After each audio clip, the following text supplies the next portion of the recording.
Bem-vindos ao nosso podcast aqui do Plenitude Gospel, é o nosso primeiro podcast, o primeiro que a gente está realizando. E hoje aqui eu tô com a honra de estar com dois advogados, né? O nosso primeiro advogado é o Carlyle. O Carlyle atua na área do direito do consumidor da família da Sucessão, na Secretaria do Trabalho, Emprego e Renda de Londrina. Eu também estou com o Rinaldo Barioni. O Rinaldo, como vocês podem perceber pelo sobrenome, é meu pai, tá? Ele também é advogado e ele é professor, tanto na área de direito quanto na área de geografia. Então, sejam muito bem-vindos. Sejam muito bem-vindos, né? Esse é o nosso primeiro podcast. Vocês estão tendo a honra aqui de participar da nossa primeira edição. E eu agradeço por vocês estarem aqui, né? Pra gente trocar uma ideia, pra gente bater um papo. É uma honra estar podendo fazer parte, né? De um momento, vamos dizer assim, um momento histórico para o programa, né? Uhum. Primeiro podcast, o primeiro de muitos, tomara que muitos outros venham. Então é uma satisfação poder estar presente aqui com vocês. Para mim também é uma honra. Quero agradecer ao Lucas, ao Marcelo por esse convite, né, de participar do primeiro podcast organizado pelo Lucas Rinaldi. Barioni, né? Isso. Lucas Barioni, perdão. Agradecer ao seu pai, o Rinaldi, que está aqui também nesse podcast. Vai ser também de grande aprendizado e crescimento para mim. Eu que sou da área do direito, estou começando agora. Uhum. Mas eu queria falar um pouquinho também a respeito do que você falou do meu currículo, assim, né? Uhum. Na verdade, eu sou servidor público na Secretaria do Trabalho. Eu trabalho lá como técnico de gestão pública. Uhum. E advogo na área do civil, do consumidor e também trabalhista fora da Secretaria. Eu não sou procurador do município ainda, quem sabe um dia, né? Por favor. Vamos colocar em oração. Vamos colocar em oração. Maneiro. Bom, primeiro eu quero agradecer a presença do Rinaldo Barioni. Rinaldo Barioni. Hoje é uma exclusividade, né? Porque geralmente assim, é conciliar o Barioni filho, o Barioni pai, dentro de um podcast, dentro de uma coletiva.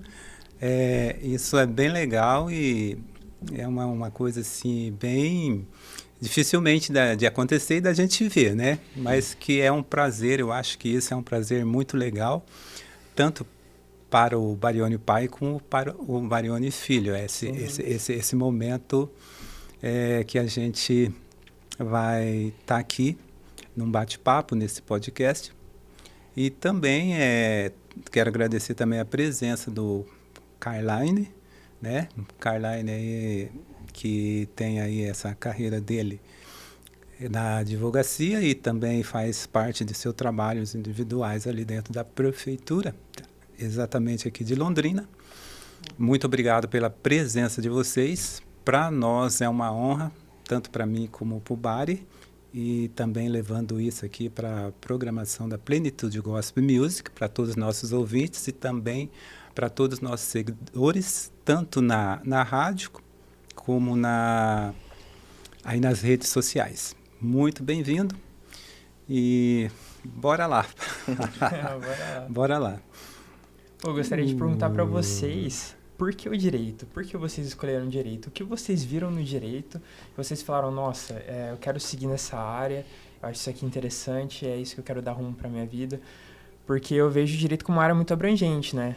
Hoje eu estava sentado no sofá, antes de vir para cá, tentando entender se, por exemplo, o direito familiar é derivado do direito civil. Porque, às vezes, como eu mexo com música, né, tem muita aquela coisa de vertente e subvertente. Né, e às vezes eu fico me perguntando, né, se existem ramificações dentro do direito, se o direito da internet, não é da internet, como que fala? Digital, né, o direito digital entraria dentro do direito penal, criminal, porque existem todos os crimes digitais. Então eu queria entender por que direito. Bom, para começo eu inicialmente escolhi a geografia, depois veio o direito. Uhum. Eu era aluno do ensino médio, fazia cursinho pré-vestibular e eu passava muito minhas férias na zona rural. Então eu tinha uma paixão muito grande pelo campo e eu queria ser agrônomo. E eu fui fazer, conversando com um colega de cursinho que depois se tornou professor de biologia, E ele falou para mim assim, olha, agronomia é puxada, hein? Um curso muito concorrido, você tem que estar muito bem preparado. Eu estudava em escola pública. E ele falou assim, mas por que você não faz geografia? Depois, lá na UEL, você consegue fazer, puxar disciplinas, naquele tempo era sistema de crédito, isso lá em 1982 para 83. Aí ele falou, você entra em geografia e vai puxando disciplina e vai tentando vestibular para agronomia. Quando você conseguir passar, você já fez várias disciplinas. Eu achei brilhante a ideia dele e eu segui. Fiz o vestibular, eu já tinha tentado um vestibular para engenharia, não tinha passado, que eu queria engenharia primeiramente, porque eu fiz desenho arquitetônico. E depois eu falei, quer saber de uma coisa?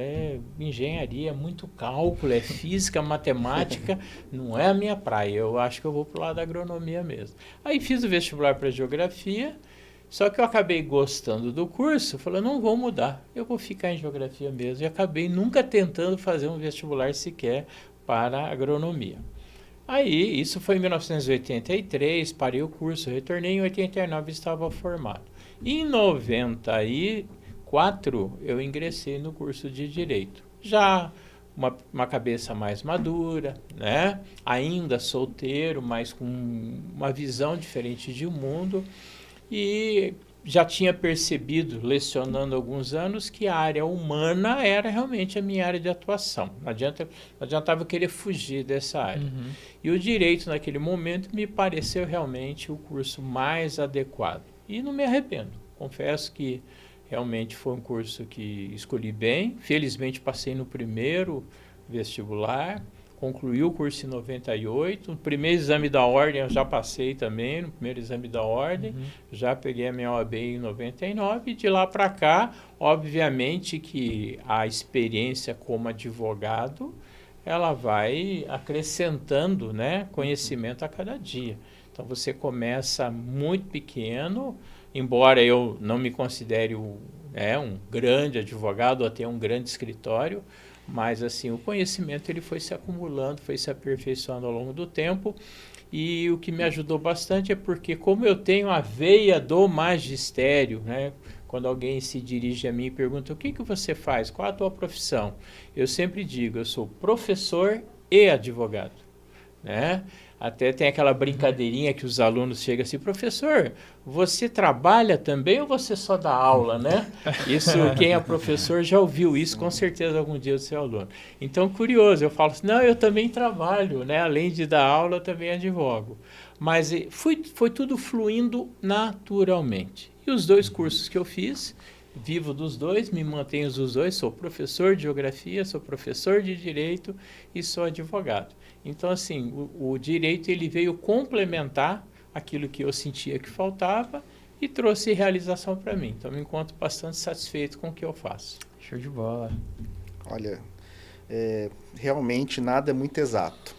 É igual o seu pai falou, nada, não foi uma escolha direta, reta, única.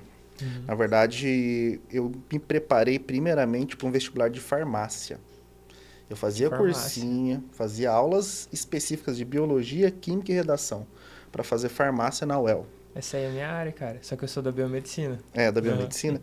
Então, eu estudava muito essa área biológica, mas eu sempre gostei muito de humanas. Eu sempre li muito, gostei muito de livros. Vem de um histórico assim, familiar. Meu pai também é um grande leitor, né? Aprecia bastante literatura, tanto brasileira quanto estrangeira. Então, sempre li muito.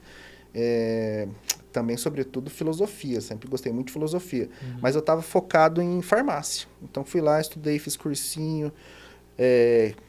Me dedicava para... Na época era específica, o vestibular da UEL era 60 questões objetivas e depois mais questões objetivas na segunda fase. Ainda não era aberta. Sim. Então, as objetivas eram química e biologia. Então, me preparei até novembro. Até novembro, fiz meu primeiro vestibular para farmácia, mas eu não passei. No primeiro vestibular eu não passei. Aí no segundo vestibular, eu estava bem já mais afiado, já tinha agregado bastante conhecimento, estava bem pleno que eu ia passar, mas eu mudei, porque eu falei assim, mas será que eu gosto tanto assim de biológicos? Será que eu vou passar uma faculdade integral o dia todo, estudando uma coisa que eu não gosto tanto assim? Eu gosto muito mais de leitura, mais de filosofia, mais de escrever, sempre gostei de escrever também. E eu acabei pensando na questão do retorno financeiro também. Isso pesou para mim. Porque se eu fosse escolher o que eu tinha um sonho de fazer, seria letras. Letras vernáculos. Porque eu gosto muito de literatura. O que são letras vernáculas? É voltado para o português, né? O nosso vernáculo. Ah, entendi. Porque tem o inglês e acho que tem o francês aqui. Você pode escolher línguas estrangeiras. Eu queria o vernáculo pátrio mesmo. Então, eu pensei, putz, eu vou pensar na questão financeira, o retorno financeiro. Eu vou unir o útil ao agradável. Aí foi o que eu optei pelo direito mesmo. Pensei em fazer... Mas é uma longa história. Depois eu iniciei direito em 2006 na UEL. Veja bem, em 2006 eu iniciei direito. Eu me formei em 2020. Por quê? Porque eu fiz só um ano de direito. Eu larguei porque eu fui fazer psicologia. Na UEL mesmo. Fiz um ano depois, no ano seguinte, eu larguei direito, não é o que eu quero. Fiz um ano de psicologia na UEL. Depois disso, eu fui meio que estudando, vendo que eu não gostava tanto. Falei, eu vou trabalhar, fazer concurso público. Aí eu fiz concurso público, eu entrei na prefeitura, fiquei 8 anos e pouco. Eu falei, não, eu preciso de um curso superior. Aí eu voltei a fazer direito em 2014, na UEL também, de fazer outro vestibular. E daí eu falei, não, é isso, eu tô mais maduro, tenho mais consciência do que eu quero. Então eu passei por esse período de maturação, digamos assim, né? Para voltar para escolher de fato o que eu quero fazer. Aí sim eu iniciei na carreira do direito, fiz uma graduação muito bem aproveitada, estudei mesmo, sabe? Quando você faz se dedicando. Não passei no primeiro exame da ordem, passei no segundo. E foi isso, daí eu cheguei, eu tô me dedicando, hoje eu faço pós-graduação, faço carreiras jurídicas no Damásio, ainda faço um outro curso que é voltado para a Defensoria Pública, são 3 cursos de carreiras jurídicas que eu faço, e estou iniciando uma outra pós também. Então eu vi que aquilo que eu gostava, mas demorou um pouco, não foi tão cedo, né? Foi depois da faixa dos 26, 27 anos para frente que eu tive essa consciência maior. Foi aí que eu gostei, que eu inseri o direito de fato na minha vida, de forma plena mesmo. Então essa é a história. Ah, legal. Eu achei engraçado que vocês dois vieram de outras áreas, né? Vocês tinham interesse em outras áreas e acabaram indo pro direito. E eu que comecei no direito, acabei indo para outra área. Tava conversando aqui com eles, né, antes de começar o programa, que eu fiz um semestre de direito e acabei largando. Acabei não curtindo tanto, não foi algo que eu visualizei, que eu falei, nossa, acho que é isso que eu quero pra minha vida, né? Mas o que aconteceu comigo foi similar ao que aconteceu com você em relação à farmácia, entendeu? Sim. Porque eu olhei pro direito e eu falei, cara, eu gosto da minha vida inteira, né? Eu gostei de micro-organismo, gostei de aula de ciências, né? De biologia, daí eu acabei indo pra área da biomédia mesmo, então aí até hoje, tô no último ano agora. Precisa formar. Que legal. É interessante, Lucas, que as pessoas que se formaram, que entraram comigo, que eu tenho contato, desde a primeira vez, a grande maioria não continuou na área. Porque eu acho interessante você fazer uma faculdade quando você está um pouco mais maduro. Porque geralmente a gente não sabe muito o que a gente quer no começo. Verdade. É muito difícil quem tem plena certeza e convicção do que quer com 18 anos de idade. Cara, com essa idade, é muito novo para escolher o que você quer pro resto da sua vida. É muito novo. Eu ingressei em geografia com 18 anos de idade, eu tinha acabado de começar a fazer o tiro de guerra, e aí passei no vestibular de geografia, trabalhava, era complicada a situação, mas né, a gente foi. E era uma turma de 40 alunos, depois eu parei e retornei novamente, até na época tinha que, se você trancasse a matrícula, você tinha que continuar pagando. Era um valor, né? Tinha um valor lá mensal, não era alto. Eu falei, então eu vou cancelar a matrícula. Posteriormente eu retornei em 86, fiz um novo vestibular para geografia, aí ingressei novamente na UEL e concluí o curso. E concluí com mais 5 pessoas, em 6 pessoas. Então aquilo que o Carlyle falou é verdade. Você entra numa turma, às vezes com 30, 40 alunos, a UEL ainda tem uma tradição de manter boa parte dos alunos até o final, mas no meu caso da geografia eu me formei com outra turma, uma turma que também começou com 40 e se formou em 6 pessoas. Já o direito não, nós tínhamos 2 turmas de manhã, 2 à noite, todo mundo foi até o final. Só que exercendo mesmo, atuando na área, é sempre aquela meia dúzia. Aí outros, já tinha gente que era médico, já tinha gente que era dentista, já era funcionário público, já tinha alguma área de atuação, era do comércio, era empresário e fica. Às vezes a pessoa também, muitas pessoas ingressam na área do direito, se eu escuto dos meus alunos, são empresários, são pessoas que percebem muitas coisas e falam assim, como me falta um conhecimento mais amplo até para atuar no meu negócio. E vai buscar o direito justamente com esse objetivo de crescer, de expandir os seus horizontes, entender melhor até mesmo aquilo que ele faz, né? Isso é comum. Queria perguntar para o professor Rinaldo, após a pandemia, né, a gente vê que houve uma mudança muito, muito radical em todos os sentidos, né? Não só na área de docente, não só na área de... Mas eu creio que foi uma mudança tanto na área industrial, comercial e também na área de docentes. Eu perguntaria para o professor Rinaldo, hoje, com todas essas habilidades, né, que nós estamos, tanto o professor Rinaldo como o Carline, são duas pessoas aí já de uma carreira, já de experiência, né, que tem muito para passar para os nossos telespectadores, né? Dentro dessa área de docente, hoje o professor atua em várias áreas, né? Em várias áreas, se tornou aí um professor versátil, tanto na área de direito como na área de estudos em escolas de docentes. E qual seria, no caso, a matéria mais específica dentro desse seu legado, assim, aquela que você mais aprimorou, aquela que você mais escolheu e aquela que você se identifica mais? Bom, na área do direito, né, falando especificamente do direito, a minha área de atuação no direito ela era voltada principalmente para o direito civil, né, um foco no empresarial também, que é uma das disciplinas que eu já leciono desde que eu comecei a lecionar direito em 2005, eu leciono direito empresarial, então mantenho até hoje isso. Mas, de uma forma geral, o direito civil, né? E aí, dentro daquelas ramificações, né? O direito de família, direito de sucessões, infância e juventude, né, que tem uma ligação, até mesmo empresarial, ele é uma ramificação do direito civil. Então, essas principais áreas de atuação. Por conta do direito empresarial, eu acabei tendo que advogar também para empresários, para clientes, e ter que fazer defesas de reclamatórias trabalhistas. Então, a minha atuação no direito do trabalho até foi muito mais em favor do reclamado do que do reclamante propriamente dito, porque eu não sou o típico advogado trabalhista, né? Aquele que tem uma clientela grande, vários clientes e que propõe muitas ações. Então, esse não é o meu enfoque. E no magistério, o que acontece? Você trabalha... Eu lecionei inicialmente na UEL, mas eu leciono principalmente em instituições privadas. E as instituições privadas, elas precisam se adequar com a situação econômica momentânea. Então, às vezes acontece o seguinte, você tem um professor que dá determinada disciplina, esse professor sai da instituição por algum motivo, vai fazer um mestrado, um doutorado, porque foi demitido. E aí chega em você e fala, olha, eu tenho essa disciplina disponível.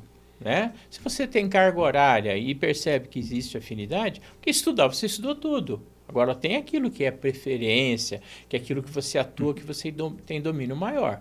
Mas quem gosta de ler, quem estuda, você consegue lecionar a maioria das disciplinas. Então, hoje, eu estou lecionando numa única instituição 7 disciplinas. Mas se você me perguntar assim, qual é o teu enfoque principal? É a área de direito civil, principalmente. Correto. É bem legal. Isso parabéns aí por toda essa diversidade dentro do estudo, dentro do trabalho, que isso é bem legal estar passando isso aqui, né, para essa nova geração. Pegando só um gancho dentro dessa pergunta, eu gostaria de dar uma sequência perguntando assim, nessa carreira toda aí, hoje qual seria a maneira de se preparar, se existe um preparo para dar as matérias, se existe ali um tempo para fazer essa preparação, ou se vai assim já na prática? Ou cada aula existe um perfil de preparação? O que eu posso te dizer, Marcelo, é o seguinte, como eu leciono há 38 anos, acho que eu tive alguma vantagem pelo fato de eu ter sido professor de educação, de ensino fundamental e médio. Você lidar com a meninada, né, com o adolescente. Foi meu professor, inclusive. Inclusive minha filha foi minha aluna também. Então, ali, o nível de exigência, ele é bastante grande no ensino médio. O professor de curso superior, eu posso tomar como exemplo, o Carlyle também vai, conforme eu for falando, ele vai começar a visualizar isso. Quando eu ia fazer a faculdade, o professor entrava, acendia um cigarro, botava a mão para fora do vitrô. Sério, eles acendiam dava uma tragada no cigarro lá, falava um pouquinho, voltava. Teve professor que passou o ano inteiro, eu não vi a letra do sujeito. No primeiro dia ele colocou o nome dele e o nome da disciplina. Depois disso, nunca mais ele escreveu no quadro. Entrava e saía falando. Você não vinha com nada preparado. Agora, existiam professores que realmente tinham muito domínio do assunto, tinham experiência. Você vai encontrar em qualquer área de atuação. Você vai encontrar profissionais que se preparam, que se dedicam e profissionais que vão ficar no nível da mediocridade, vão fazer o estritamente necessário para manter o seu salário e a sua subsistência. E eu sou um tipo de pessoa, por exemplo, eu costumo dizer que o magistério, ele é um sacerdócio, você tem que ter muita dedicação. Por exemplo, eu estou aqui com vocês, a hora que eu chegar em casa, eu ainda vou continuar preparando prova e aula para hoje à noite ainda. Eu tenho ainda compromisso para hoje. E uma aula de 50 minutos, eu gasto 3, 4 horas para montar essa aula. E é um valor que isso não tem remuneração. Então, se o sujeito ele vai lecionar e ele está pensando assim, quanto que eu vou ganhar por mês no seu salário de professor? E ele acha que ele chega lá, eu chego lá, eu vou fazer um resuminho aqui, ponho no quadro e tal. Né? Ele deixa de oferecer para o aluno dele também um conteúdo mais substancioso, né? E a gente tem que aprender a lidar com isso. Então, assim, acho que até a desenvoltura, chegar e falar com desembaraço na frente dos alunos e tal, isso também é a minha vida, né? Eu fui vendedor, até vendedor ambulante, trabalhei com enxoval, eu vendia roupa de cama, mesa e banho de porta em porta, batendo palma, conversando com as donas de casa. Então, esse desembaraço, ele veio naturalmente por força do meu trabalho, que em sala de aula me ajudou bastante. Né? Porque um professor extremamente tímido, ele tem dificuldade de criar um melhor relacionamento com a turma. Agora, varia bastante. Tem turma que, por mais que você se esforce, você não consegue criar um vínculo afetivo com a turma.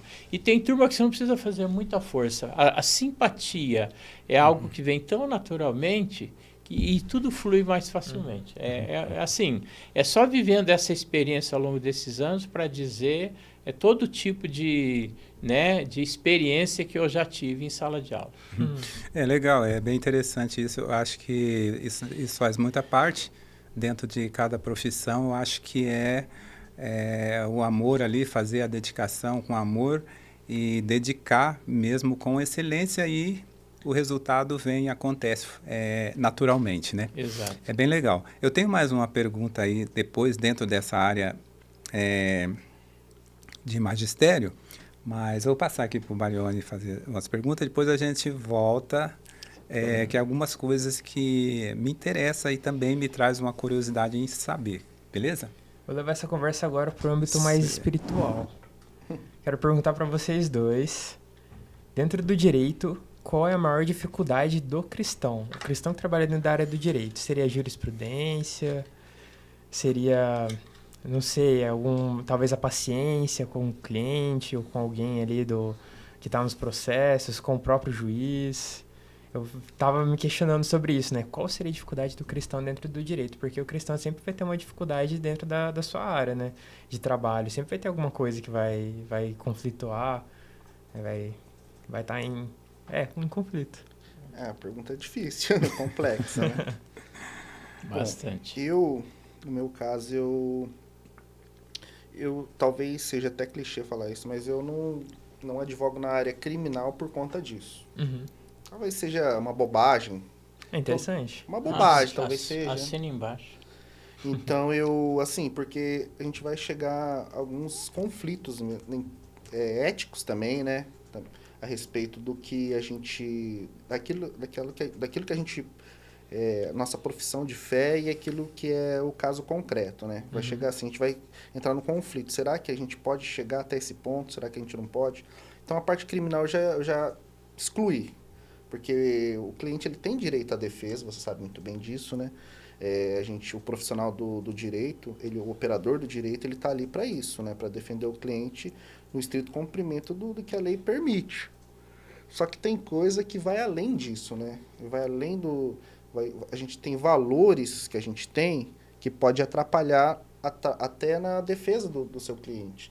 Então, para evitar isso, eu já não atuo nessa área. Entendi. Porque essa área é uma área mais espinhosa, vamos colocar assim.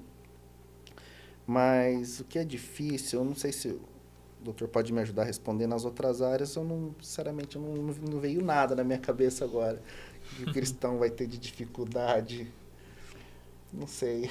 Bom, veja bem, até eu vou aproveitar fazendo um gancho do que você falou, né? Nós temos 2 princípios no direito, que são princípios constitucionais assegurados a qualquer pessoa, que é a ampla defesa e o contraditório.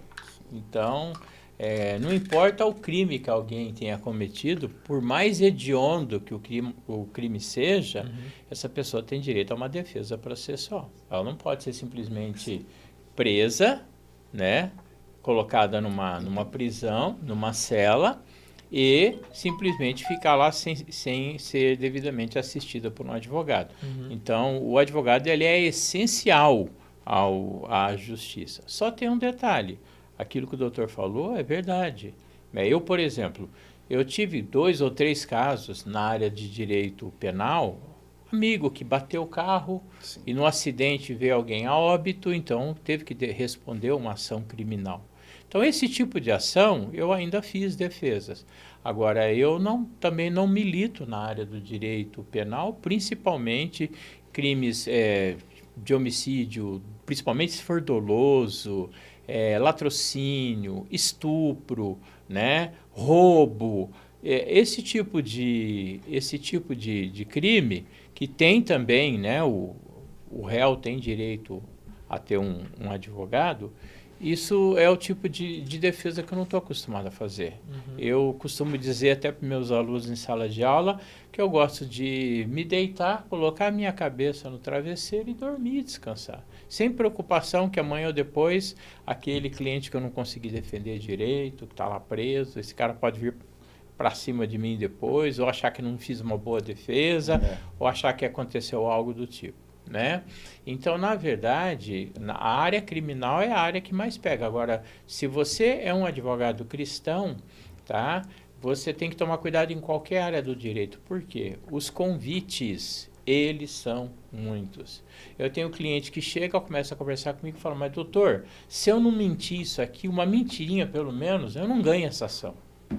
Bom, mas aí é questão, né? É questão dos princípios que você tem e os valores que você efetivamente defende, né? Então, é comum acontecer isso. A gente sabe que na prática, e até na área trabalhista, inclusive, advogado que instrui testemunha para mentir descaradamente, mesmo a testemunha sendo advertida pelo juiz de que se ficar constatado ali o perjúrio, que ela pode ser presa. Então, a gente se depara sim com isso. É um documento, é um documento montado? É uma prova verdadeira, uma prova cabal? Como é que essa prova foi produzida? De forma lícita? De forma ilícita? Né? Então, você vê filme, você vê uma série de TV que trata desse assunto, é uma maneira de lidar com o direito. Na prática, ainda mais aqui no Brasil, que é muito diferente do que você vê em série americana, na prática a situação é outra, né? Então, assim, o maior conflito, ser cristão, é eu estou mentindo? Eu estou produzindo prova que eu não deveria estar fazendo, eu estou tentando induzir a parte ou o juiz em erro, né? Agora, você vai enfrentar juízes cristãos, você vai se deparar em audiência com juízes promotores que são cristãos, que são ateus, que são de outras crenças, tá? E, em princípio, não deveria haver qualquer interferência espiritual na decisão. A gente sabe que isso acontece também. Eu tenho casos práticos, nem daria para ficar falando aqui, mas situações em que eu já escutei assim, o juiz e o advogado são do mesmo lugar, frequentam determinado clube, determinada igreja, são de determinada ordem secreta, e um acaba puxando a sardinha para a brasa do outro, né? Infelizmente. É o que mais tem, né? Infelizmente, o direito ele tem muito disso, infelizmente. Basta a gente ver como é que está o nosso país hoje, nos últimos anos, e a gente sabe como é que os operadores do direito, né, que estão lá nos mais altos escalões, têm agido para tentar manter os interesses dos seus clientes, né? Realmente as séries e os filmes enganam, né? Até porque a gente estava assistindo Suits lá em casa, né? Sim. E Suits é uma série totalmente de direito, né? Sobre advogados. Os caras são advogados gigantes, né? São tubarões da área e os caras fazem tudo para não cometer um perjúrio, por exemplo, né? Sim. Eles permanecem o máximo possível os valores deles ali, a credibilidade que eles passam. Então, é muito louco escutar que na vida real o pessoal faz o contrário disso, né? O pessoal, na verdade, tenta passar uma mão ali para ganhar casos, tem essa questão do advogado e juiz que se conhecem. É doido, é uma área que fica suscetível, né? Você pode acabar sendo realmente tentado a agir de forma errada para ganhar casos. Ainda mais porque ganhar casos, de certa forma, me corrijam se eu estiver errado, mas é uma forma de visualização também, não é? Você ganha um caso específico, aquilo gera uma mídia para você. A maior propaganda que um advogado pode fazer, ele atuar bem no processo de um cliente dele, o cliente vai fazer propaganda para ele. Uhum. É o cliente que vai divulgar para os outros. E hoje você não precisa nem de cartão impresso mais, hoje é tudo virtual. Então o cliente já fala, eu vou passar o contato do meu advogado pelo WhatsApp aqui, você já fala com ele que ele vai te atender. Então, é esse boca a boca. Né? Agora, se você se dedica ao seu cliente, não quer dizer que, mesmo se dedicando ao seu cliente, você tenha êxito, ou o seu cliente tenha êxito na ação. Por quê? É importante para o advogado também, aí o papel do cristão. Eu já perdi cliente porque eu fui tão franco com o cliente, passando para ele todas as possibilidades que o processo descortinava e que existia a possibilidade dele não ter êxito, que ele simplesmente foi embora, ele e a esposa, e eram cristãos. E ele retornou outro dia, veio falar comigo dizendo que ele ia passar a causa para um outro advogado porque eu assustei ele. Eu falei, na verdade eu só falei para o senhor tudo aquilo que, como profissional, eu entendo que pode acontecer. Eu não quis dourar a pílula. Eu quis simplesmente mostrar para o senhor o que poderia acontecer. Mas o senhor fica totalmente à vontade de passar por um outro advogado sem problema. Não tenho problema com isso, subestabelecer por um outro advogado. Você não faz isso? Eu sei um advogado que faz. Sem problema, me dá o nome dele, eu subestabeleço para ele, né? E a vida segue, a amizade continua. A gente precisa manter o nosso padrão de trabalho e manter os valores que nós cultivamos como cristãos, certo? Aliás, se você for observar o estatuto da OAB, a questão da ética e como deve ser a postura de um operador do direito, você não precisa olhar a Bíblia, porque a lei, nesse sentido, ela é extremamente rigorosa. Então, mesmo quem não é cristão, até um ateu, deve agir de forma correta e adequada que está dentro de um parâmetro cristão. Está dentro de um parâmetro cristão. Você não precisa ser cristão para ser advogado. Agora, se você é advogado e ainda é cristão, quer dizer que a tua responsabilidade é dobrada. Porque se você é um quadrilheiro e você é alguém que falsifica provas, que você compra testemunhas e você faz e acontece, e você não tem ética e não é cristão, isso não lhe pesa a consciência. Agora, você como cristão fazer isso, como é que você dorme? E como é que você vai prestar contas a alguém que você sabe que é alguém superior e é alguém que você sabe que um dia você vai acertar contas com ele? É melhor perder a causa e o cliente do que a alma, né? É interessante você falar isso, doutor, porque eu comecei faz muito pouco tempo, minha experiência é curta ainda, né? Só que eu já peguei 1 ou 2 clientes, eu costumo fazer uma análise de risco do caso. Conhecidos, né, que já estavam com outros advogados tocando causas que, ao meu ver, era totalmente... Eles iam perder. Só que eu fui realista, falei, ó, pelo que eu tô vendo aqui, eu acho que ele não deveria nem... Eu não entro tanto no campo de dar uma afirmativa para não... Por conta da ética que a gente tem, né? Falar do outro advogado, que ele já tem procuração no caso. Mas eu percebo que muitos advogados, eles protocolam ação apenas para poder ganhar o prolabore. Só para poder ganhar o valor. Tá nítido ali que o caso ali, ele não vai lograr êxito no caso. Eu faço sempre, no meu caso, por questões éticas e também por ser cristão, eu faço uma análise de risco e sou bem franco. Falo, ó, aqui a gente não tem chance nenhuma de ganhar. Não vamos... A jurisprudência é totalmente contrária aqui, no TRT Nona, por exemplo, na questão trabalhista, a gente tem totalmente desfavorável, a gente vai acabar perdendo. Eu prefiro fazer isso do que, sei lá, cobrar um valor só para lá na frente. E também tem a questão da indicação, que você falou, se você atuar mal, você não vai ser indicado pelo seu cliente. Uhum. Mas também tem um fato que mesmo você atuando bem, você pode não ganhar. Mas o melhor é dormir com a cabeça tranquila, você saber que fez um trabalho limpo ali, né? Uhum. Te falar, ó, a gente pode ganhar, a gente não pode. É a melhor coisa que tem. E na Bíblia tá escrito isso, né? Que se a gente colocar Deus em primeiro lugar, as outras coisas vão ser acrescentadas. Sim. Então a gente tem que trabalhar da forma correta, ética, limpa, que as coisas vão acontecer da melhor forma possível. Não adianta querer ser quadrilheiro, querer induzir testemunhas, provas inidôneas, que no final das contas eu acho que a pessoa não vai se dar bem. Falando assim, de um modo meio popular, né, meio populesco, assim, a tendência é a pessoa não ir para frente, assim, né? Ela vai acabar, numa hora ou outra, ela vai acabar caindo. Tudo que a gente planta, a gente colhe. Exatamente. Tem passagens na Bíblia, balança enganosa é abominação ao Senhor. Isso Sim. já é uma passagem bíblica. Seja o vosso falar, sim, sim, não, não. Né? Isso para um advogado tem um peso extremamente significativo. Porque o que você vai falar lá? A pergunta, né, que eu vou fazer, de que maneira a testemunha vai responder. Eu já passei por situações assim, onde eu vi o constrangimento que uma pessoa preparada para mentir numa audiência passou. E uma testemunha ser levada, ser instruída pelo advogado para mentir isso, aquilo tudo. E aí, enquanto está conversando com o advogado no escritório lá fora, é uma coisa.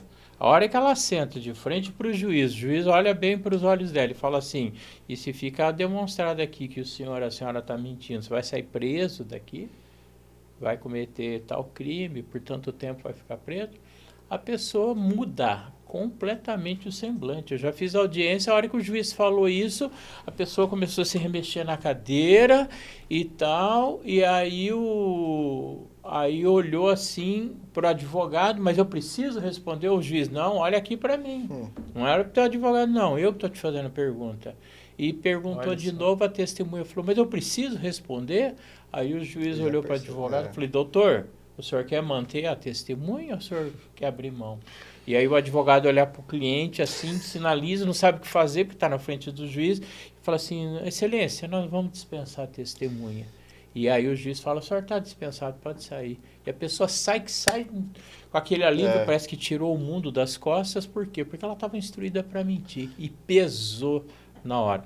Se você vai para uma audiência como testemunha, como parte, como advogado, e você está indo para falar a verdade, o teu cliente, ele foi instruído, lógico que ele foi instruído porque ele tem que saber o que ele vai falar, mas ele foi instruído para falar a verdade, ele não vai se contradizer, ele não vai dizer uma coisa no começo e vai dizer outra lá, né? Então você vai tranquilo, aí fala, olha, não ganhou porque realmente a outra parte tinha o direito, tinha mais direito que você naquilo. E eu já vi casos também de advogados que tentam desestabilizar a parte contrária. Sim, isso é comum. Já vi, e assim, desestabilizar o outro advogado mal também. Comecei, eu já peguei um caso desse, de falar grosso, querer falar, não fala com o meu cliente. Assim, é que eu sou meio frio, a minha característica, mas tem gente que fica desestabilizado. Tem gente que acaba perdendo o norte ali. até cala a boca. Mal comecei, eu vi que tem uma grosseria grande, né? Não tem uma urbanidade, uma cordialidade como a gente pensa que é. Vocês já ouviram um advogado falando cala a boca pra Já vocês? ouvi. E, infelizmente, às vezes, Rapaz. juiz, a forma de se portar do juiz acaba propiciando isso tudo. Porque o próprio juiz, muitas vezes, ele conduz de uma forma, ele quer que tudo seja tão objetivo que ele não permite. Aí ele começa a indeferir Sim. pergunta. Na área trabalhista, isso, pelo amor de Deus, é uma Ele coisa quer só incrível. ele produzir prova, ele quer ele- inquirir testemunho, só ele. E você constrói um raciocínio, por exemplo, na área trabalhista é muito comum, você vai construindo um raciocínio para chegar lá onde você quer. E aí o juiz começa, mas doutor, qual a pertinência da pergunta? Qual é a pertinência da pergunta? Um dia eu falei para um juiz, excelência, se toda vez que eu fizer uma pergunta, o senhor for perguntar para mim qual é a pertinência, primeiro, nós vamos gastar muito mais tempo do que se o senhor tivesse deixado eu fazer a pergunta e a testemunha respondido.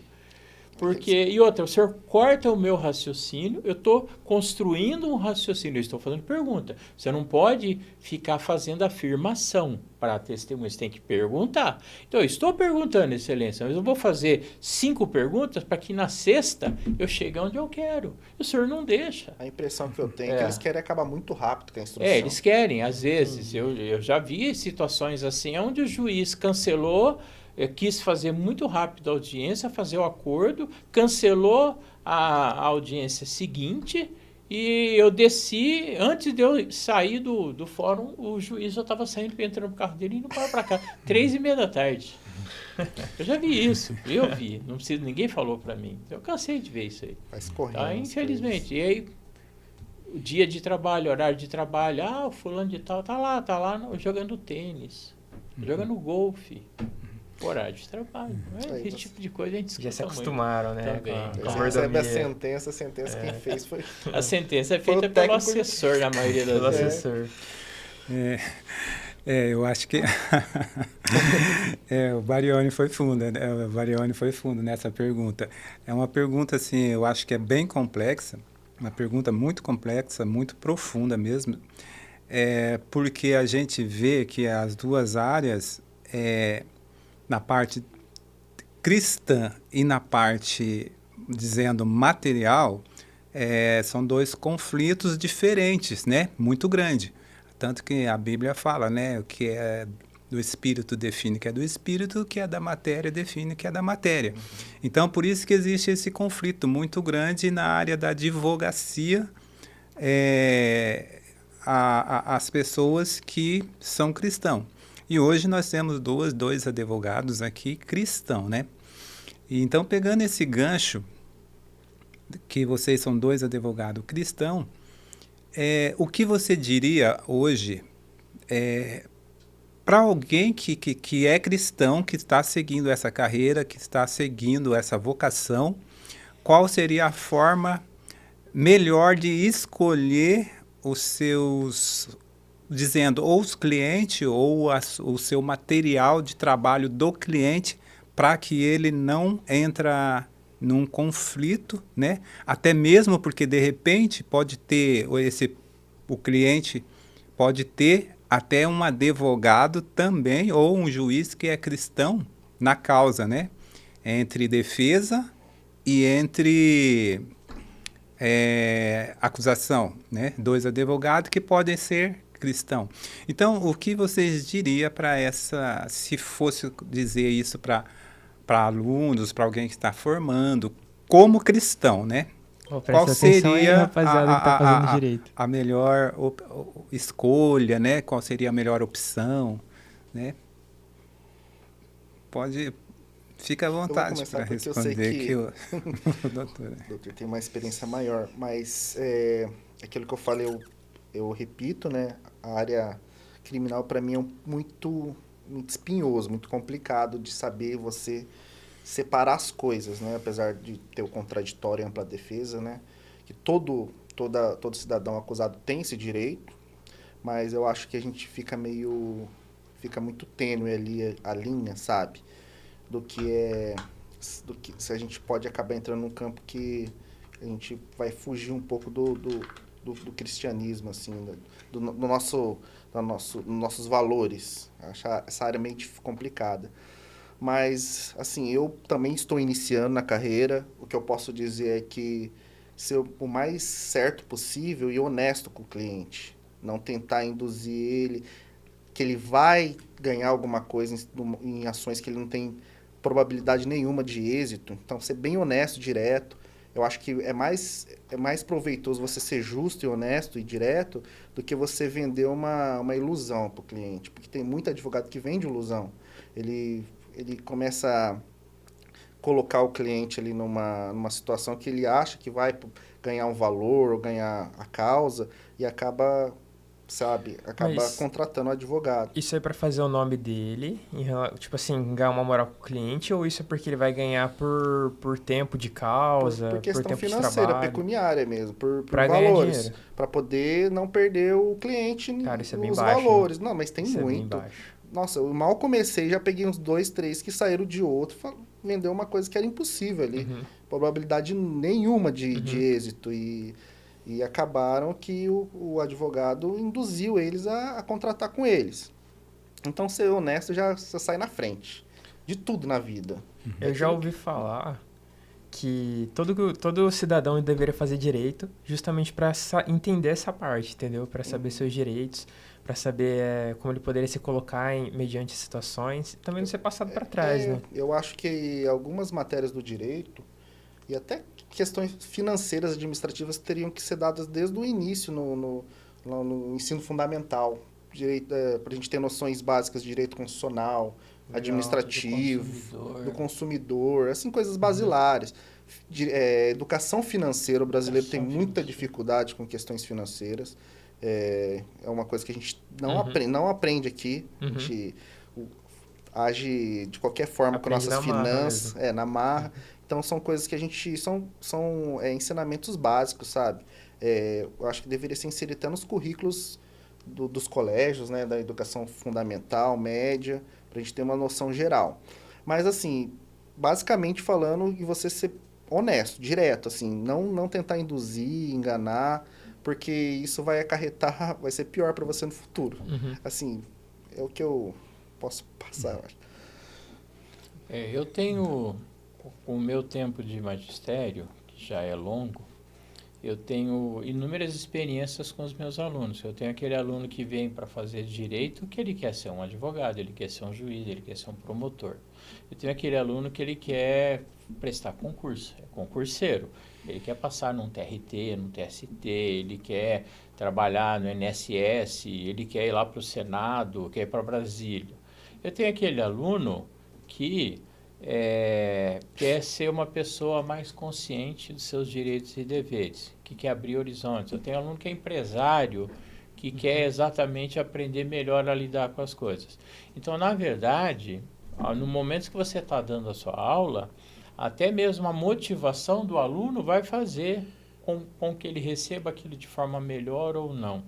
Óbvio que a maioria vai tentar fazer o mínimo necessário para atingir lá a sua média. Agora, se eu fosse passar aqui que mensagem que eu dou para quem está me ouvindo nesse momento, que quer fazer ou está fazendo direito, tá? E que é cristão. Então, o Dr. Carlyle falou exatamente isso, você ser muito franco, você ser muito honesto e sincero. É melhor você não pegar uma ação, mostrar para o cliente que não vale a pena você ingressar com aquela ação, porque o risco é muito grande, ele, além de ele não ter o êxito, ele ainda pode ter sucumbência em favor do advogado da outra parte, ele tem que pagar custas processuais, ele pode ser processado, ele pode ser multado por litigância de má-fé e uma série de coisas. Então, deixar claro isso para o cliente, né? Mas para quem aí quer fazer o curso, tem interesse, tem o desejo, você como cristão, você pode ser uma bênção na vida do seu cliente. Eu tenho clientes que me abrem possibilidade, brecha, eu oro com o cliente, oro antes da audiência, mando mensagem para eles dizendo, estão em oração, vamos orar por essa audiência do dia tal, vamos colocar isso diante de Deus, né? Vamos fazer a nossa parte. Você é alguém que ora, você é alguém que jejua, vamos colocar isso em jejum, é algo muito difícil, né? Eu não posso chegar simplesmente para o meu cliente e falar assim, olha, você tem aqui uma chance muito grande de ganhar, né? Assim, algo muito superficial. E a gente vê alguns advogados, por exemplo, apareceu aqui uma nova situação, não pode mais cobrar PIS e COFINS em determinado tipo de tributo. Opa, abriu um filão de mercado. E aí, o que ele faz? Ele junta lá 300, 400, 500 pessoas, monta ações de 20 em 20, aí ele cobra. Se ele cobrar R$100, ele vai cobrar pelo menos uns 500. R$500 de cada cliente para montar uma ação dessa, ele vai ganhar quanto? Ele vai ganhar R$10.000 só para propor ação, independentemente do resultado. Foi o que o doutor falou. Ele está pouco se lixando se vai dar procedente ou não. Ele já ganhou 10 mil. Se ele ganhar ação, melhor ainda, porque ele ainda tem os honorários dele e ele ainda tem a sucumbência, que a outra parte vai pagar. Então, infelizmente, muitos advogados vão para esse lado. Então, se você é cristão, está me ouvindo aqui, você quer ser um operador do direito, pense muito bem nisso. Você está fazendo por quê? Você tem convicção? É um curso que realmente mexe com você? Você acha que você pode fazer algo bom para a sociedade enquanto profissional do direito? Seja juiz, seja advogado, seja alguém que vai trabalhar em algum órgão público, não tem problema, um promotor? Ou você está apenas pensando em ganhar dinheiro? Porque eu já me deparei com alunos e com professores. Certa vez eu entrei numa instituição de ensino, no primeiro dia de trabalho, a gente conversando, eu comentei assim com ela, daqui 5 anos, tal. Ela falou assim, eu daqui 5 anos eu não quero estar dando aula, eu quero estar rica. Uma professora e advogada. Daqui 5 anos eu quero estar rica. E ela não está rica. Ela está muito bem de vida, mas não está rica. Então, na verdade, assim, qual é o teu objetivo? O que é que está te levando a ser um operador do direito? E como cristão, como eu posso ser um bom advogado? Porque o melhor advogado de todos é Jesus, né? Paráclitos ou Paracletos. Ele é o nosso advogado. E se a gente soubesse fazer 10% do que ele fazia ao interceder por pessoas, porque o advogado é um intercessor. Ele está intercedendo o tempo todo pelo interesse do seu cliente. Se nós soubéssemos fazer 10% como Jesus fazia, nós seríamos advogados maravilhosos. 1%. 1% já está bom. Eu posso aproveitar um ensejo? Claro. E a respeito do que eu faço no Água Pura. Não sei se vocês sabem, que eu tenho um projeto sim. no Água Pura, que é de vagas de emprego. Eu tento levar o que está na Secretaria do Trabalho para o público de lá, que tem dificuldade de se reinserir no mercado de trabalho, né? Então, eu tento trazer as vagas que estão lá para o pessoal de lá. Então, a cada 15 dias, eu atendo lá das 2 às 6 e também faço orientação jurídica. Eu faço orientação na seara trabalhista e civil também. Oriento, se a pessoa tiver alguma dúvida, não que eu ajuize a ação, eu vou advogar para a pessoa, mas eu faço uma orientação geral do que ela pode fazer, o que ela não pode. Então, eu tenho esse trabalho no Água Pura. Quem precisar, estou lá à disposição a cada 15 dias. Todas as sextas, das 2h15 às 18h. Então, só fazer o agendamento com o pessoal de lá, que tem esse trabalho lá. Certo? Certo. Beleza. Inclusive, a gente fala disso na rádio, né? Das vagas de emprego. Sim. A gente está divulgando agora, recentemente. Né? Você gostaria de falar também das vagas, um pouco do Ministério Sim. do Trabalho? Posso falar. Eu trabalho... A Secretaria do Trabalho, na verdade, ele tem vários serviços ali, né? Cine, não sei se você já ouviu falar, o sistema... Sim. É um dos serviços prestados pela Secretaria. E lá que tem as vagas de emprego, captação de vagas, qualificação profissional, que a gente tem muitas pessoas desqualificadas para qualquer função. Então, o que eu faço? Eu trabalho lá há um tempo, né? Eu pego um compilado de tudo que tem de bom lá e levo para o pessoal. Aí a gente faz um minuto de oração antes, a gente faz uma dinâmica com o pessoal, sabe? Depois a gente entende quais são os anseios delas, porque às vezes não é só trabalho, é mais coisa, né? Então a gente entende um pouco o que cada um está passando.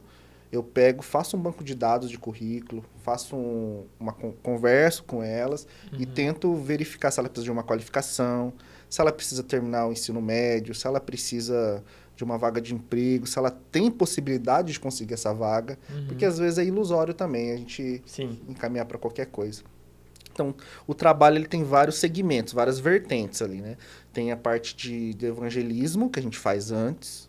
Eu e o pastor Gilberto, não sei se vocês conhecem. Não conheço o pastor Nossa, Gilberto. o pastor Gilberto é um fenômeno. A gente faz uma dinâmica mais voltada para o evangelismo, né? Uhum. Depois a gente entende a situação da pessoa e depois a gente tenta enquadrar ela em alguma vaga ou qualificar ela. Então, funciona dessa forma. E nas brechinhas a gente faz uma orientação. Se a pessoa está com problema de divórcio ou alguma coisa na área do consumidor, indenização, coisas mais simples, eu dou uma orientada geral para tentar tirar a pessoa do problema. O intercessor, né? O advogado é o intercessor do bem. Se usar para o bem essas ferramentas podem ser muito bem utilizadas. E até mudar a vida da pessoa, né? A gente está ali para transformar a vida da pessoa.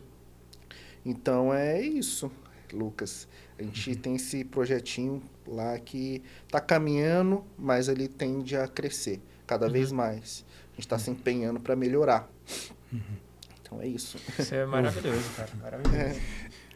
Beleza. Bom, na sequência aqui, eu quero aqui perguntar aqui para o doutor Rinaldo, é tanto doutor como professor, então tem esse leque aí dele trabalhar com os dois lados da mente, né? Principalmente das perguntas, para direito e para magistério, né? Magistério. Então, essa pergunta que eu vou fazer é direcionada ao magistério. Professor, entre gerações, como professor, que o senhor já tem essa caminhada aí de tempo, que já atravessou algumas gerações, hoje, como você identifica, como você vê o comportamento dessa mudança de geração, da geração um pouco anterior para a geração da agora, nas suas formações? É uma pergunta bastante curiosa. E não é simples, mas assim, nesses 38 anos, e curiosamente que nesses 38 anos eu estou em sala lecionando geografia, principalmente, e direito são 15 anos, né? Tirando, primeiramente falando sobre o aluno do ensino médio, o comportamento dos alunos antigamente era mais agitado. A meninada fazia mais arte, mais bagunça e tal. Eu sempre lecionei em instituição privada. Então, assim, sempre lidei com alunos de muito bom caráter, alunos que tinham respaldo de pai e mãe. Então, eles faziam bagunça, conversa, aquela coisa toda, qualquer advertência, normalmente eles já ficavam quietinhos. Então, nesse aspecto, tá? O que mudou de lá para cá? Hoje a gente percebe alunos que não são tão agitados em sala de aula. Eu não estou fazendo nenhuma menção a aluno que tenha transtorno de déficit de atenção e hiperatividade. Não estou entrando nesse mérito, que aí é uma situação à parte, tá? Já lidei com muitos alunos também nessa situação. Então, hoje o aluno, ele é até mais comportado, ele é mais calmo, ele é mais tranquilo, mas muitos alunos, eles ficam muito concentrados e um perigo hoje que nós temos é isso aqui, ó. Isso aqui está roubando muito a atenção do aluno em sala de aula. O aluno de faculdade, ele usa normalmente o celular, notebook, ele liga sobre a mesa, não tem problema. O aluno do ensino médio, eu não posso deixar ele ficar com o celular na mão, com o notebook ligado. Por quê? Porque certamente, se eu for lá, eu vou ver que ele não vai estar usando aquilo como uma ferramenta educacional, e sim para o mero deleite dele. Ele está lá na internet, está na rede social e tal, então isso precisa ser bem dirigido. Agora, costuma-se dizer, às vezes a gente ouve críticas assim, os alunos antigamente eram melhor. Eu não vejo dessa forma. Eu acho que em termos de capacidade, hoje os alunos de hoje até têm muito mais acesso à informação do que tinha na minha época, na sua época. Tá? Agora, o que eu percebo? Uma coisa que mais me chama a atenção como cristão. Tá? Nós temos hoje uma juventude muito ansiosa. É o aluno que te entrega a prova e ele quer que você corrija a prova na hora ali e já dê a nota para ele. Falo, não é assim que funciona. Eu tenho aluno aqui que não vai fazer a prova hoje, vem fazer uma segunda chamada. Tem aluno que está aqui ainda fazendo, eu vou ficar aqui corrigindo a tua prova, eu vou atrapalhar quem está fazendo e eu não vou conseguir olhar para a turma. Então, é assim, uma geração bastante imediatista, que é tudo pronto na hora. Mas por quê? Porque vive num mundo onde as coisas são conquistadas com muito mais facilidade, com muito mais rapidez. Né? Eu brinco com eles às vezes quando eu falo que eu cheguei a usar a internet de escada, que a gente tinha que deixar o telefone ocupado para poder usar a internet. Eu falei, se fosse vocês hoje, vocês morriam. Vocês não iam suportar uma internet de escada como a gente vivenciou. Não. Né? Então, veja, isso é uma coisa assim. E a gente, infelizmente, a gente tem percebido, o bullying não acabou. Ele continua. Virou até cyber, né? Agora é cyberbullying. E hoje é o cyberbullying. E o duro é que isso pega uma dimensão que é incalculável. E a gente percebe muitos alunos que não vêm mais hoje para a sala de aula e não tem uma estrutura familiar por trás. Então, isso tudo se reflete de forma, infelizmente, negativa. Num mau desempenho, né? Às vezes num desinteresse, às vezes por estar lá porque foi o pai e a mãe que quis, ou só está lá porque precisa fazer um curso superior, porque vai aumentar o salário na empresa ou onde trabalha. Então, essa é a diferença que eu percebo hoje. Eles não são tão agitados, são mais na deles, mas são muito ansiosos, né? E em alguns casos, assim, eu tenho visto muito caso de aumento de depressão, problemas de saúde, assim, eu fico até às vezes abismado a quantidade de jovens que, né, a palavra de Deus fala que com os jovens está a força. E eu vejo um número cada vez maior de alunos, de jovens com problemas de saúde recorrentes, porque nós estamos vivendo momentos bastante difíceis, a pandemia aumentou isso, potencializou esses tipos de problema, tá? E esses problemas emocionais e familiares, com certeza, eles acabam sendo transportados para dentro de sala de aula também. Eu acho que isso é reflexo da velocidade de informações que a pessoa recebe. Antes, na minha época, na sua muito mais, para você ter acesso a uma informação demorava bastante. Às vezes era pelo veículo da televisão, jornal, revistas, né? Hoje a pessoa recebe uma quantidade de informação muito grande ao mesmo tempo. É muita coisa. A internet trouxe muitos benefícios, mas também trouxe malefícios, né? Então, a pessoa não consegue nem absorver tudo aquilo. Se observa os vídeos dessas redes sociais, eles não passam de 30 segundos. Porque se passar, tem um desinteresse.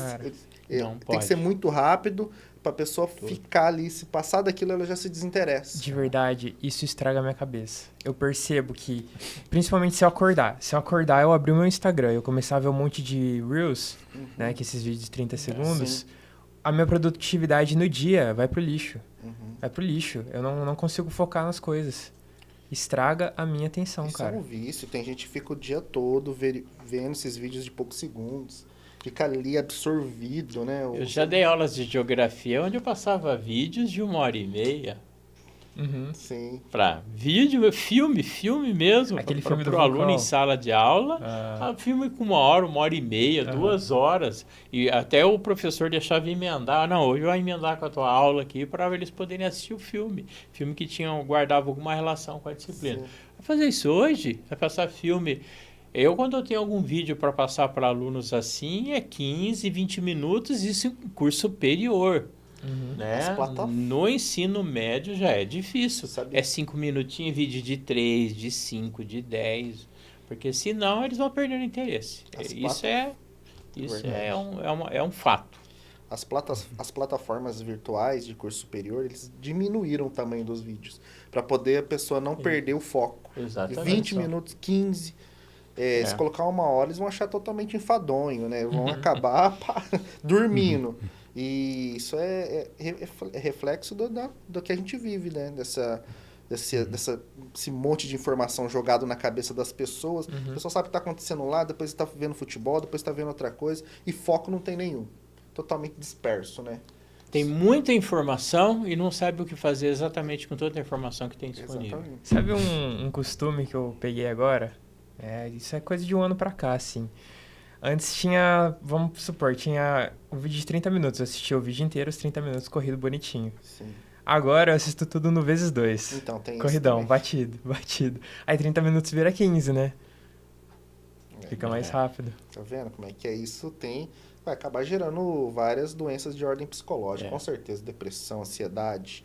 Dá O uma mal do ansiedade. século, né? O mal do século agora são percebe essas bastante isso. Eu que estou em sala de aula todos os dias, isso é algo assim que é nítido, é muito nítido, é marcante mesmo.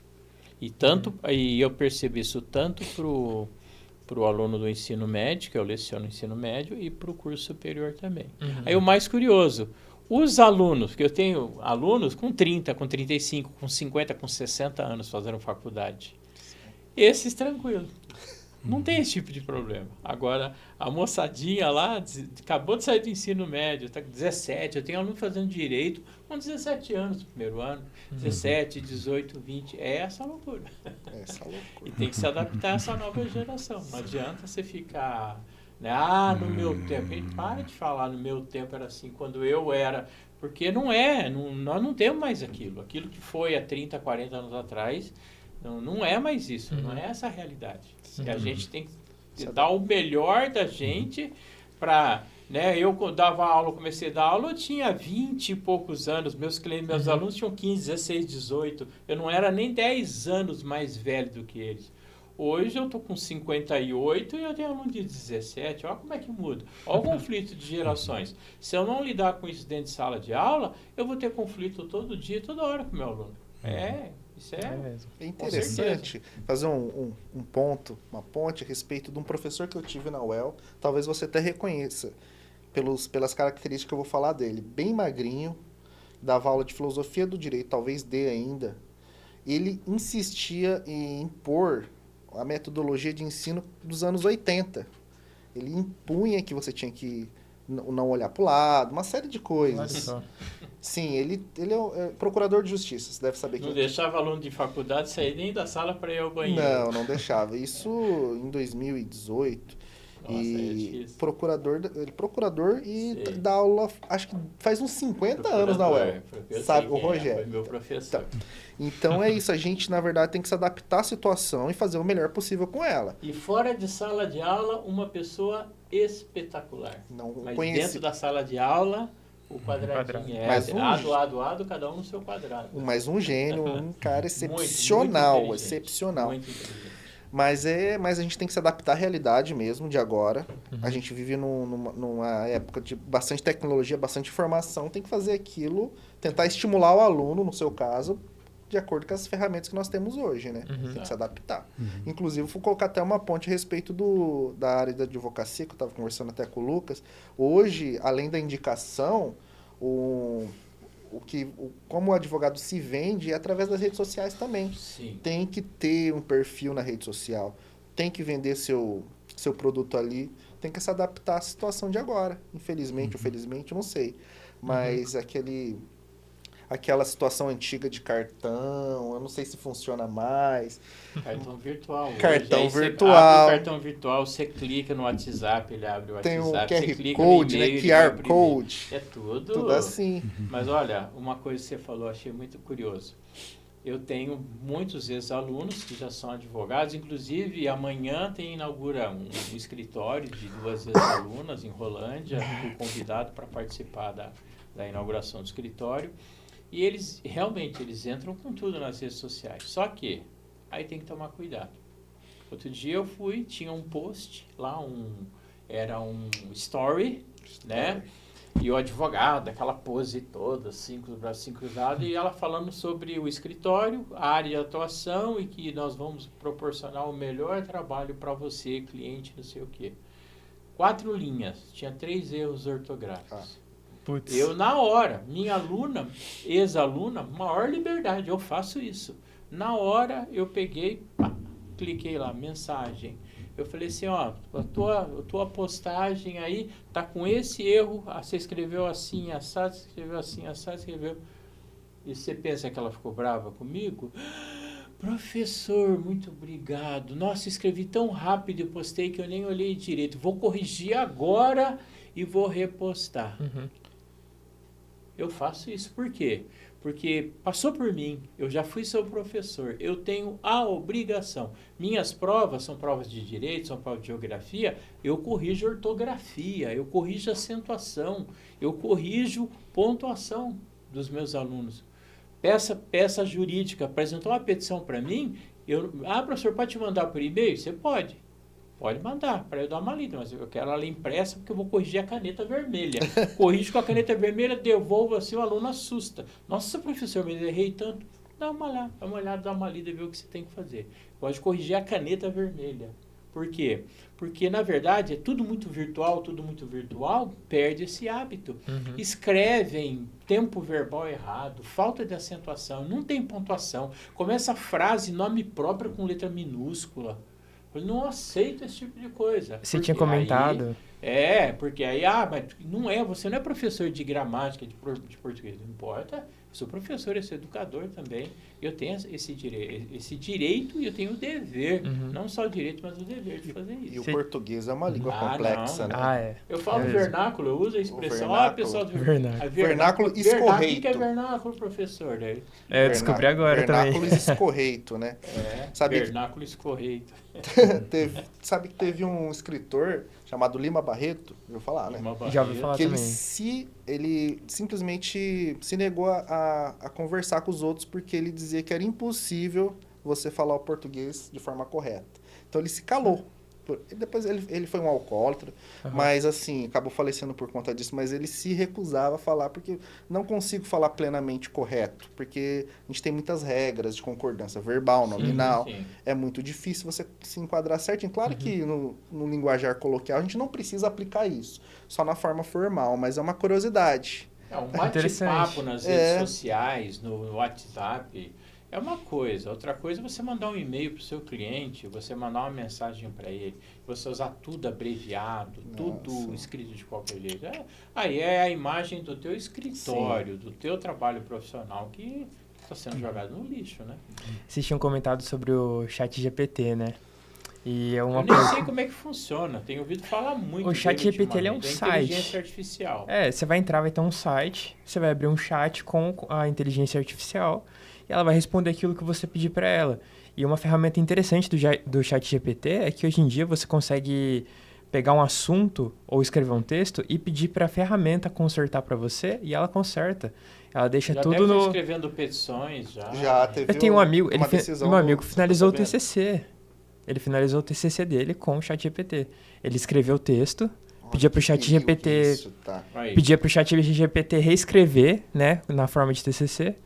Aí o ChatGPT reescrevia e ele colocava no trabalho. Nas minhas bancas adaptado. De TCC, eu vou começar agora a pedir para bota lá, faltou na referência bibliográfica, ChatGPT. Já vou pedir para cara, e acha, porque eu tava fazendo meu TCC, eu não usei a informação direta, mas eu falei, vou fazer um teste. Vou ver se esse negócio aqui é brabo mesmo. Eu peguei lá, joguei o tema do meu TCC, né, pedi para ele diferenciar neuroparacoxidioidomicose meningia da pseudotumoral. E aí ele diferenciou, ele me deu bonitinho. Ele deu mais mascado, né? Não era um texto tão grande, mas ele me explicou bonitinho como funciona.